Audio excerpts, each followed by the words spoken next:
dengan berbagai wahana permainan.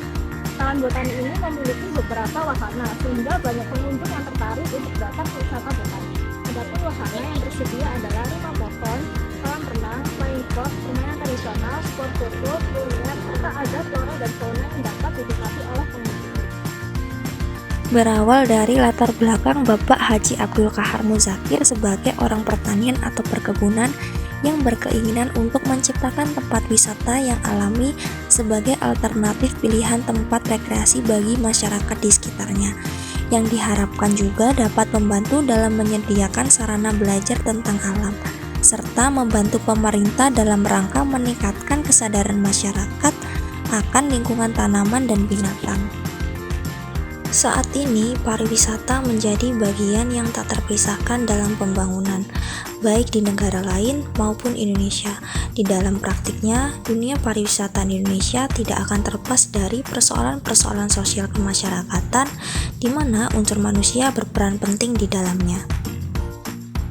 Sosiologi pariwisata sendiri merupakan salah satu disiplin sosiologi yang membahas tentang sebuah aktivitas dan hubungan sosial di sektor pariwisata, baik organisasi maupun badan usaha kepariwisataan. Sosiologi pariwisata menjadi sebuah studi tentang individu dan masyarakat, serta lembaga sosial yang berhubungan dengan layanan kebutuhan perjalanan wisata bagi wisatawan dan kegiatan kepariwisataan. Menurut teori konstruksi realitas sosial yang dicetuskan oleh Peter L. Berger, dia mendefinisikan konstruksi sosial sebagai proses sosial yang menekankan pada sebuah tindakan dan interaksi manusia sebagai aktor yang kreatif dan realitas sosialnya. Realitas sosial sendiri merupakan konstruksi sosial yang diciptakan oleh individu. Individu merupakan manusia bebas yang melakukan hubungan antara manusia yang satu dengan yang lainnya. Dalam hal ini, objek wisata Taman Botani yang ada di Sukorambi, tepatnya di Kota Jember, dalam kesehariannya mengkonstruksi realitas sosial melalui sebuah kemampuan individu dalam memahami lingkungan sosialnya. Dalam teori konstruksi realitas sosial dikonstruksi dalam 3 tahap. Yang pertama, eksternalisasi, yang kedua, objektivasi, dan yang ketiga, internalisasi. Tahap yang pertama adalah eksternalisasi, yang dimana individu beradaptasi dengan lingkungan sosialnya. Kemudian, individu berinteraksi dengan realitas sosial, dan individu memberikan makna pada realitas sosial tersebut. Di dalam hal ini, objek wisata Taman Botani dapat kita pahami sebagai realitas sosial. Selanjutnya, makna ini dilakukan berdasarkan pengetahuan yang ada pada individu, sehingga dalam tahap ini individu dapat mengenalkan nilai-nilai yang ada pada wisata tersebut. Selanjutnya, tahap yang kedua yaitu objektivasi.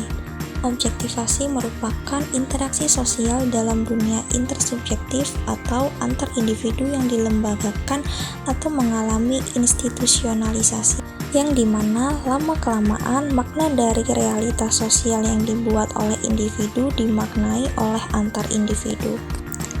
Sehingga kemudian kita akan pahami bahwa dalam suatu masyarakat ada masyarakat yang memaknai objek wisata seperti Taman Botani sebagai sesuatu yang bermanfaat, karena memang mayoritas individu dalam masyarakat tersebut menganggap demikian. Contohnya seperti flora dan fauna yang ada di Taman Botani bisa dijadikan sebagai bahan edukasi pembelajaran dan penelitian. Selanjutnya juga bisa dijadikan sebagai tempat healing untuk penghilang penat.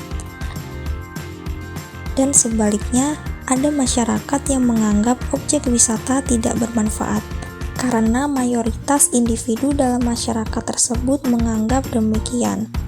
Dan pada tahap yang terakhir adalah internalisasi, yang dimana individu mengidentifikasi diri di tengah lembaga-lembaga sosial atau organisasi sosial, atau juga bisa dikatakan bahwa realitas itu masuk ke dalam diri individu dengan semakin kuat. Tahap ini berbeda dengan tahap eksternalisasi, yang dimana individu memberi makna, namun pada tahap internalisasi ini, individu mengalami pengaruh dari makna kolektif. Jadi, makna kolektif mempengaruhi individu. Ketika makna kolektif berhasil memengaruhi individu, maka individu kemudian memaknai realitas tersebut, yaitu objek wisata Taman Botani. Contohnya, bila suatu masyarakat memaknai Taman Botani bermanfaat bagi dirinya, sementara individu yang lain memaknai Taman Botani tidak bermanfaat bagi dirinya, sehingga pastinya terjadi sebuah pertentangan. Maka kemudian individu tersebut akan dipengaruhi oleh makna kolektif. Dan ketika hal itu terjadi, besar kemungkinan akan kalah oleh makna kolektif. Sehingga meskipun yang bersangkutan pada awalnya merasa bahwa Taman Botani tidak bermanfaat bagi dirinya, tapi jika kemudian makna kolektif menyatakan Taman Botani itu bermanfaat, maka mereka akan menyatakan bahwa Taman Botani itu bermanfaat.